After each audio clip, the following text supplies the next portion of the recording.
Sementara Zaitun mengatakan ini kalam Muhammad. Nggak ada ulama. Justru kalau ada yang mengatakan, bertanya kepada kita, apa dalil kita mengatakan Zaitun ini sesat gara-gara hal itu. Kita kembali melontarkan pertanyaan, kita balikin.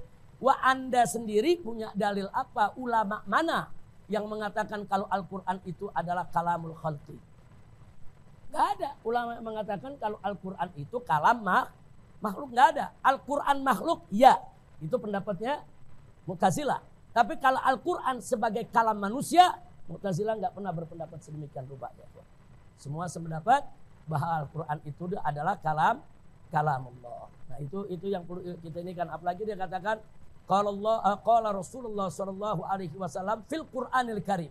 Itu udah nyata-nyata menisbahkan Al-Quran sebagai kalam Nabi Muhammad sallallahu alaihi wasallam.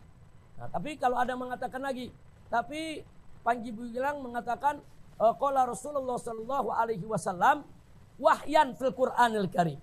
Kalau dia katakan begitu, saudara, ini talaub, ini kalimat. Ini namanya talaub. Kalau kita katakan qala Rasulullah sebagai wahyu, itu hadis qudsi.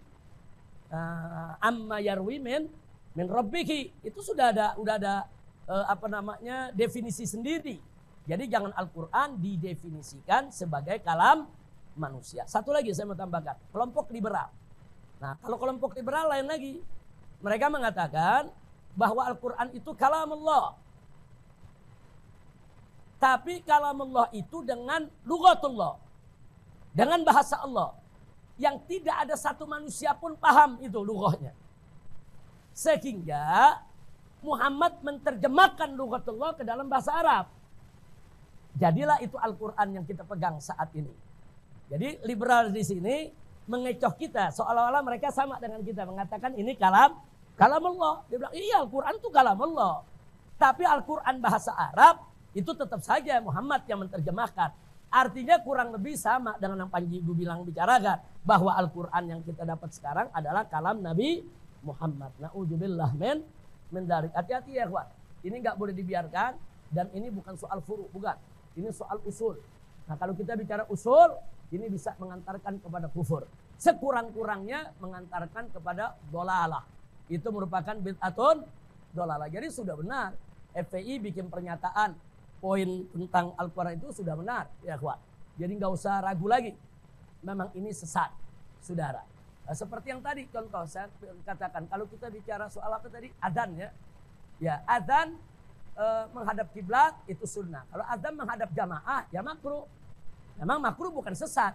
Tapi kalau adzan menghadap jamaah menjadi doktrin, nah ini kita bicara doktrin. Dengan cara-cara yang sedemikian rupa. Kan ada cara-cara gitu. Saudara, cara-caranya sampai seperti kayak upacara, seperti pemandu musik, pemandu konser. Ini namanya tala'ub biddin, saudara. Jadi yang bisa mengantarkan kepada kekufuran atau kesesatannya bukan adzannya, bukan menghadap jamaahnya, tapi doktrin dengan tata cara yang mengada-ngada, yang gak pernah diajarkan oleh Nabi maupun ulama salaf dan khalaf. Ya, kira-kira jelas tidak? Nah, jadi jangan nanti kita bilang adzannya yang salah, jangan kita bilang wah ini sesat nih gara-gara adzannya menghadap jamaah. Enggak, adzan menghadap jamaah enggak sesat, saudara. Makruh, saudara, enggak sesat. Tapi kalau jadi doktrin, adzan harus menghadap jamaah. Tangannya kalimat pertama harus begini, kalimat kedua harus begini, kalimat ketiga harus begini, kalimat keempat harus begini. Ini dalilnya minen. Saudara, kira-kira jelas gak? Nah, sekarang saya katakan itu doktrin. Kenapa doktrin? Karena dilakukan oleh semua santri. Itu namanya doktrin. Santri didoktrin, petugas didoktrin, guru didoktrin. Semua harus mengikuti itu. Kalau dia sudah merupakan doktrin, bid'ah dolalah. Ya.